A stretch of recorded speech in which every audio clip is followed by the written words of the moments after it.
I want to tell you about an essential vitamin you've probably never heard of. If you're a parent or plan to be one, it might be more important to your child's growth than all other vitamins combined, and only you, a parent, can provide it. I call it vitamin N, the word no. More and more children, I find, are suffering from vitamin N deficiency, and they, their parents, and our entire culture are paying the price. Let me illustrate my point with a story that's quite typical. A father, I'll call him Bill, gave his son, age 5, pretty much everything the little boy asked for. Like most parents, Bill wanted more than anything for his son to be happy, but he wasn't. Instead, he was petulant, moody, and often sullen. He was also having problems getting along with other children. In addition, he was very demanding and rarely, if ever, expressed any appreciation, let alone gratitude, for all the things Bill and his wife were giving him. Was his son depressed, Bill wanted to know? Did he need therapy? His son, I told him, was suffering the predictable ill effects of being overindulged. What he needed was a healthy and steady dose of vitamin N. Overindulgence, a deficiency of vitamin N, leads to its own form of addiction. When the receiving of things begins to generate nothing but want for more things. One terrible effect of this is that our children are becoming accustomed to a material standard that's out of kilter with what they can ever hope to achieve as adults.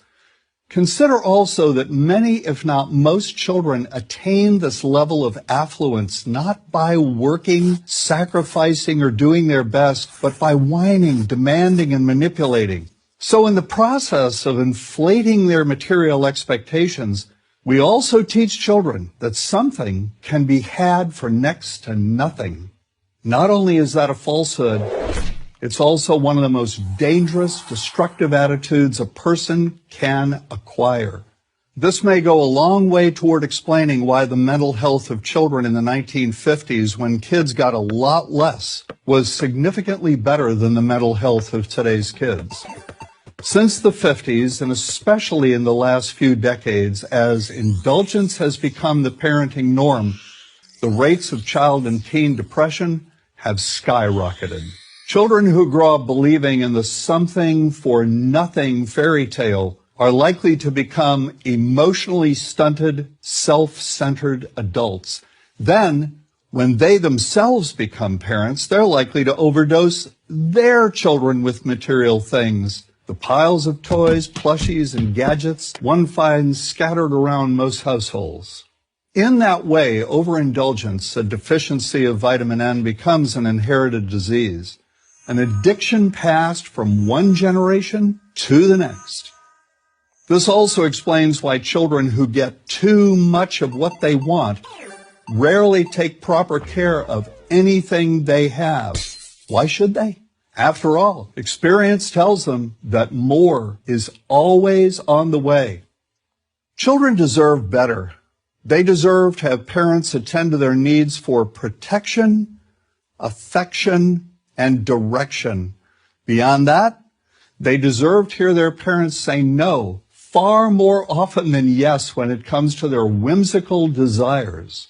They deserve to learn the value of constructive creative effort as opposed to the value of effort expended whining, lying on the floor, kicking and screaming, or playing one parent against the other. They deserve to learn that work is the only truly fulfilling way of getting anything of value in life, and that the harder they work, the more ultimately fulfilling the outcome.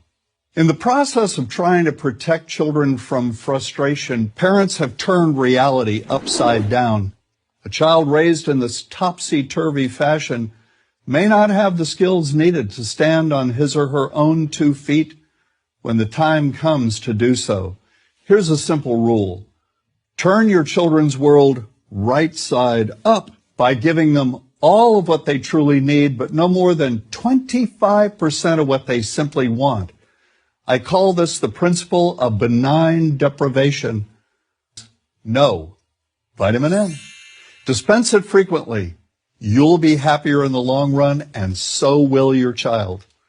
I'm John Rosemond, author and family psychologist for Prager University.